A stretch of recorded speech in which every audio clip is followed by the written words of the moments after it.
Oh. Assalamualaikum warahmatullahi wabarakatuh.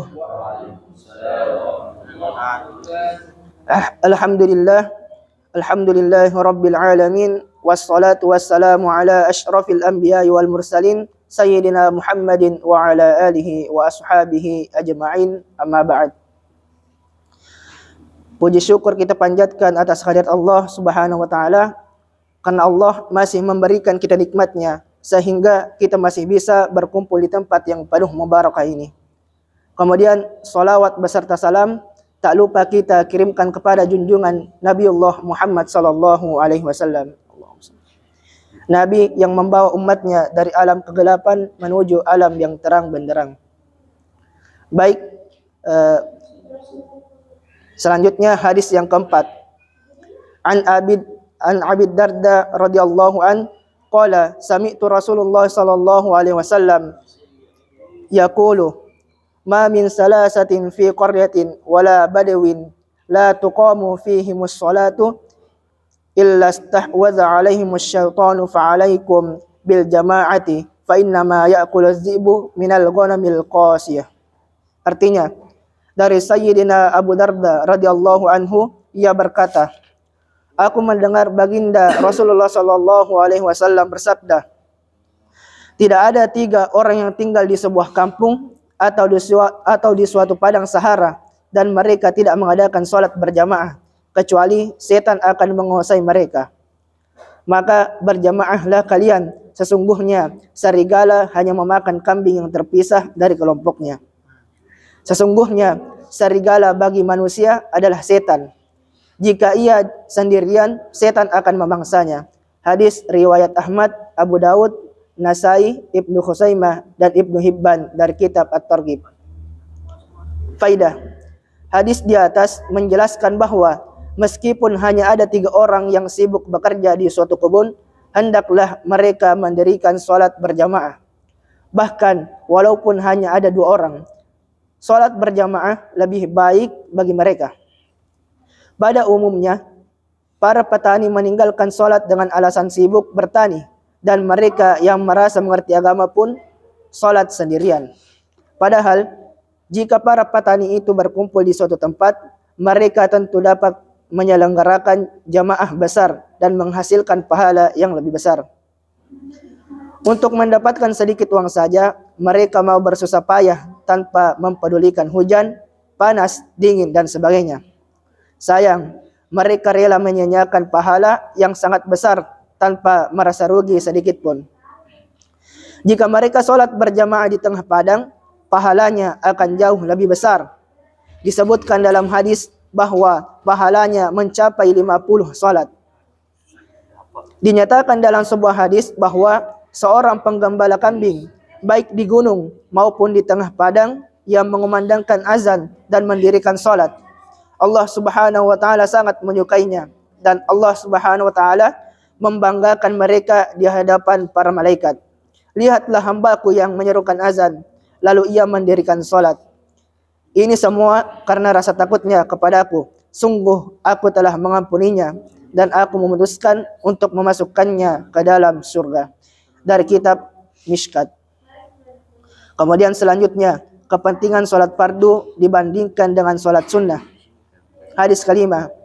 An Ibn Abbas radhiyallahu anhuma annahu su'ila an rajulin yasumun nahara wa yaqumul laila wa la yashhadul jama'ata walal jumu'ata faqala hadza finnar. Artinya, dari Sayyidina Ibnu Abbas radhiyallahu anhuma, sesungguhnya ia ditanya tentang seseorang yang berpuasa siang hari, berdiri salat malam hari, tetapi ia tidak menghadiri salat berjamaah dan tidak menyertai salat Jumat. Maka Sayyidina Ibnu Abbas radhiyallahu anhuma menjawab, ia berada di neraka. Hadis riwayat Tirmizi dari kitab Targhib. Faidah. Seorang muslim yang disiksa di neraka suatu ketika akan dikeluarkan juga dari neraka, tetapi tidak diketahui berapa lama ia akan berada di neraka. Sebagian sufi yang jahil hanya mementingkan zikir dan salat sunnah tanpa mempedulikan salat berjamaah dan menyangka dirinya orang yang soleh. Padahal kesempurnaan kesalihan adalah dengan mengikuti baginda Rasulullah sallallahu alaihi wasallam. Sebuah hadis menyebutkan bahwa ada 3 orang yang dilaknat Allah Subhanahu wa taala, yaitu imam yang dibenci makmumnya dengan alasan yang masuk akal. Kemudian wanita yang suaminya tidak ridho kepadanya, dan orang yang mendengar azan namun tidak pergi salat berjamaah. Kemudian hadis ke-6.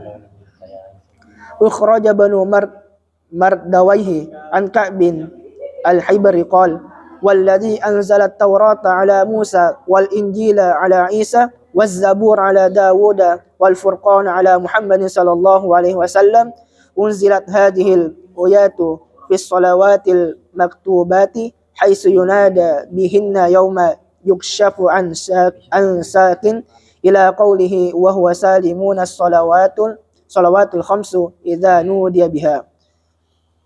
Artinya, Ibnu Mardawai rahmatullah alaih telah meriwayatkan dari Ka'ab al-Hibr rahmatullah alaih. Ia berkata, Nabi Zat yang telah menurunkan Taurat kepada Musa alaihi salam, Injil kepada Nabi Isa alaihi salam, Zabur kepada Nabi Daud alaihi salam, dan Al-Quran kepada baginda Muhammad sallallahu alaihi wasallam. Ayat-ayat berikut ini diturunkan mengenai nasib buruk pada hari kiamat yang akan menimpa orang-orang yang tidak salat berjamaah di tempat azan dikumandangkan. Arti ayatnya adalah pada hari ketika betis disingkapkan dan mereka dipanggil untuk sujud, tetapi mereka tidak mampu sujud. Pandangan mereka tunduk ke bawah karena malu.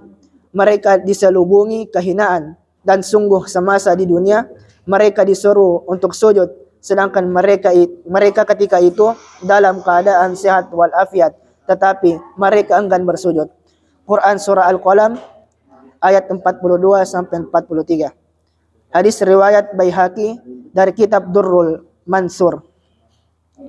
Faidah. Makna hari betis disingkapkan adalah tajallinya Allah, yaitu Allah Subhanahu wa taala menampakkan keagungannya di pada mahsyar, sehingga seluruh kaum muslimin akan bersujud melihatnya. Tetapi sebagian mereka ada yang punggungnya mengeras sehingga tidak dapat bersujud. Siapakah mereka? Ahli tafsir berbeda penafsiran mengenai hal ini. Penafsiran pertama, Ka'ab al-Hibr rahmatullah alaihi, Sayyidina Ibnu Abbas radhiyallahu anhuma, dan yang lain menafsirkan bahwa mereka adalah orang yang diseru untuk salat berjamaah tetapi tidak memenuhinya. Penafsiran yang kedua tertulis dalam kitab Bukhari. Sayyidina Abu Sa'id Al-Khudri radhiyallahu anhu berkata, aku mendengar baginda Rasulullah sallallahu alaihi wasallam bersabda, mereka adalah orang yang ketika di dunia salat dengan riya dan ingin dilihat oleh orang lain. Kemudian penafsiran yang ketiga menyatakan mereka adalah orang-orang kafir yang ketika di dunia benar-benar tidak pernah salat. Kemudian penafsiran yang keempat menyatakan bahwa mereka adalah kaum munafik. Hanya Allah Subhanahu wa taala yang Maha mengetahui dan yang Maha sempurna ilmunya. Sesuai sumpah Syekh Ka'ab al-Hibr rahmatullah alaih atas nama Allah Subhanahu wa taala, diperkuat oleh penafsiran Sayyidina Ibnu Abbas radhiyallahu anhuma sebagai imam para mufassir, menjelaskan betapa dahsyatnya huru-hara padang mahsyar sehingga seluruh kaum muslimin sibuk bersujud. Tetapi orang-orang yang tidak salat berjamaah dengan penuh hina tidak dapat bersujud. Selain itu, masih banyak lagi ancaman bagi orang yang meninggalkan salat berjamaah. Sebenarnya satu ancaman pun tidak diperlukan oleh seorang muslim. Baginya perintah Allah Subhanahu wa taala dan Rasulnya adalah segala-galanya. Tetapi bagi mereka yang tidak menaati Allah Subhanahu wa taala dan Rasulnya, 1000 ancaman pun tidak ada gunanya kelak. Tatkala waktu pembalasan tiba, barulah mereka menyesal. Namun penyesalan itu sia-sia.